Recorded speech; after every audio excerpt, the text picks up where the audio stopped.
What's up, guys? Back here at the shop. It is Friday and everybody's gone for the day, but figured I'd stay and do a little update video of what's been going on.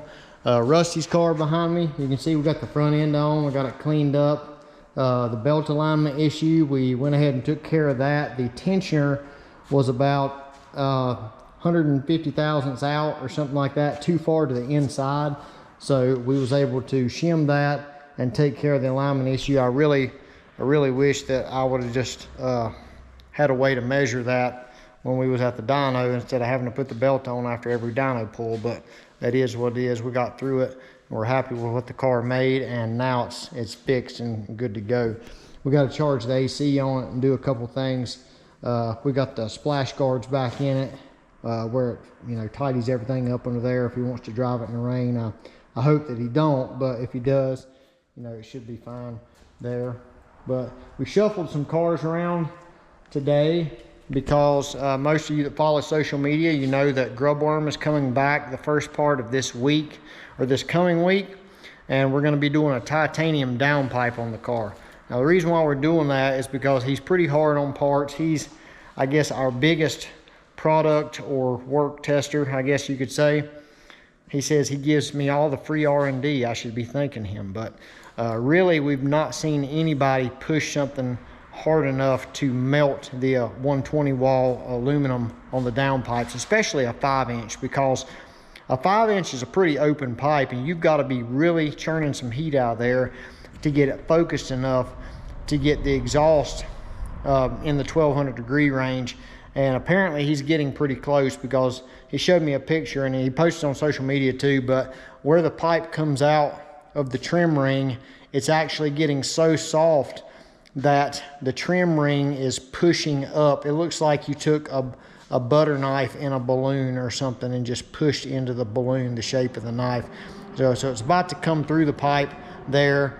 I'm sure that the clamp is not gripping the flange anymore, because we ran into that on his last downpipe, that it gets so hot against the turbo it actually shrinks the flange and the clamp no longer grips it, and then it rotates and does whatever it wants to do. And I know it's that way because we put a threaded rod, if you remember back in the build, we put a threaded rod that's adjustable for tension and a tab on top of the downpipe to hold it to the frame. Well, it's already bent the tab on the frame, and it's also bent the tab on the downpipe where he's banging off the two-step, and it's really putting pressure on that pipe, and it's about to break everything apart. So we're going to upgrade him to a titanium downpipe. Yes, it's expensive, but it'll withstand the heat, and it's not going to deform and look like an egg at the tip and all that. But that's a little update of what's going on. The real reason for this video, you've seen a roll of tape I left up in the car. The real reason for this video is to show you a new product that we just put on the website. Some of you may have seen it on social media, shared today, but we're going to talk about that a little bit. So let's check it out. So most of you seen all the upgrades that we did to Grubworm this past year. We swapped over to racecraft rear end. We made a wishbone for the car. We also did the Tick Performance torque boxes for the front. Just a lot of stuff that really improved the performance of the car. If you've ever seen that car go down the track, the suspension behaves flawlessly. The separation is unreal for a stock suspension car that's not 4-linked, or I say stock suspension, but it's still a torque arm. So we know this package works, and fortunately for Troy, his car pretty much has every part that Grubworm has on it already. And because we had the templates and everything that we did for Jonathan's car, we wanted to offer our own version of the wishbone. That's just a drop-in kit for these cars, because we know based on the performance of Jonathan's car that everything that we've done on that is working the best it can that we know of, and we wanted to offer the same package, or part of the same package, to our customers. So here we have the Rock Solid Motorsports Wishbone Kit. Now, some details about the Wishbone that set it apart from the rest is we are using the Hammer Concepts and Designs slider assembly. Now, those of you that have seen his slider assembly or had your hands on it, you know the old school style, even like the one I put in my car before I really knew about these, they use grease.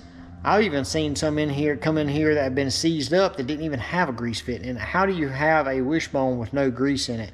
That's just, you know, if you've got a slider that goes in and out, it's got to have grease, it's got to have lubrication, it's got to have a way to slide, or it's just going to bind everything up.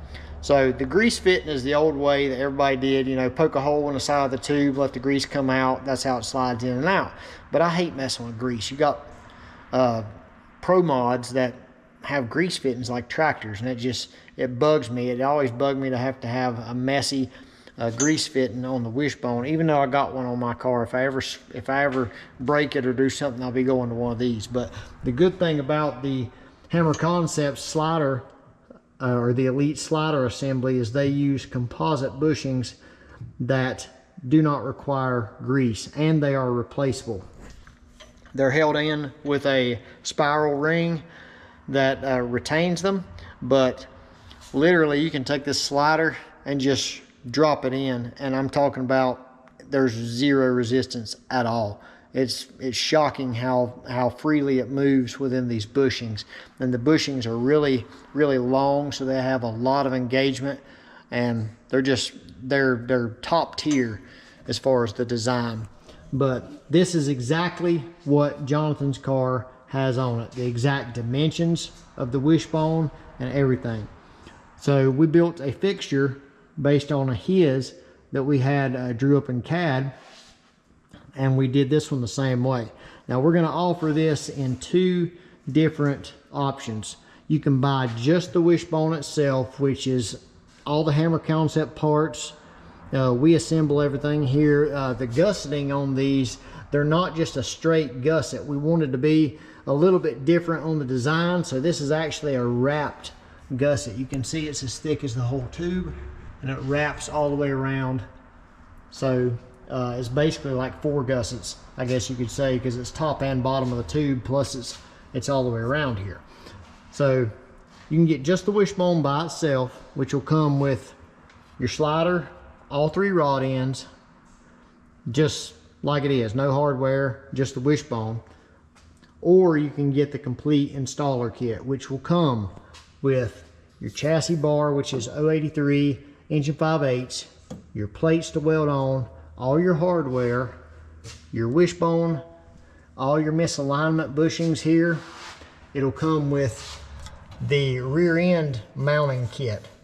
Now this is a Hammer Concepts part as well. We machined this bushing, but the rest of the stuff comes from him. But this tab you weld on your rear, this is a threaded bushing, and you can see the hardware there. So 2 different things. If you've already got all this other stuff, you can buy just the Wishbone itself, or you can buy the complete installer kit, which will give you everything you need to get this installed onto your car.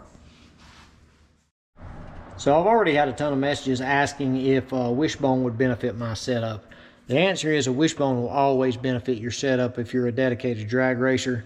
The fact is the Wishbone is going to keep the rear end in the dead center, or wherever you place it according to your adjustments side to side, no matter how much your suspension separates, unlike the Panhard Bar.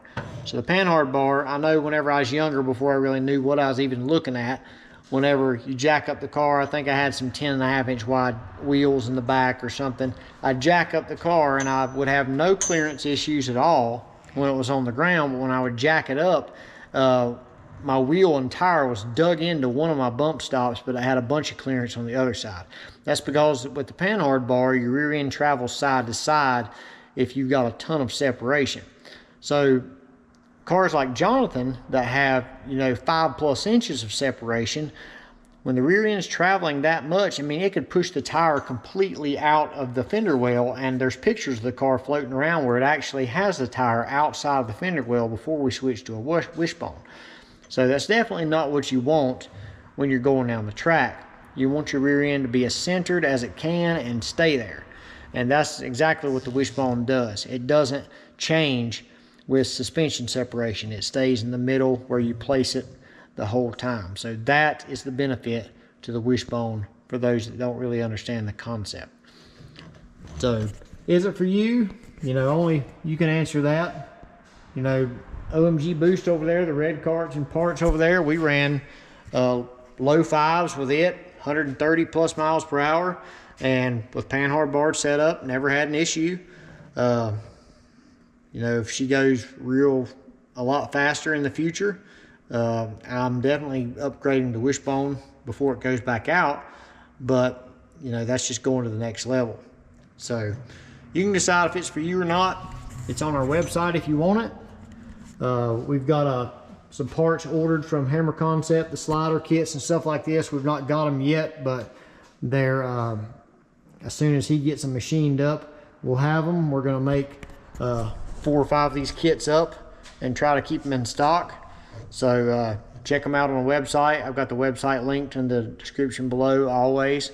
So check that out, and hope somebody can find this useful, because it definitely improved Grubworm's racing program, switching to some of these parts. Also, you know, in conjunction with this, if you want to check out the Tick Performance torque boxes, check out the install video I've done of these on this car, and go on their website and buy them. We don't have them listed on our website because it's more of a niche thing that, you know, I'd rather just send you straight to them on those. So check them out on their website, tickperformance.com, and ours is rock-shod-motorsports.com for the Wishbone setup. So thanks for watching, and we'll bring you another video soon. See you guys.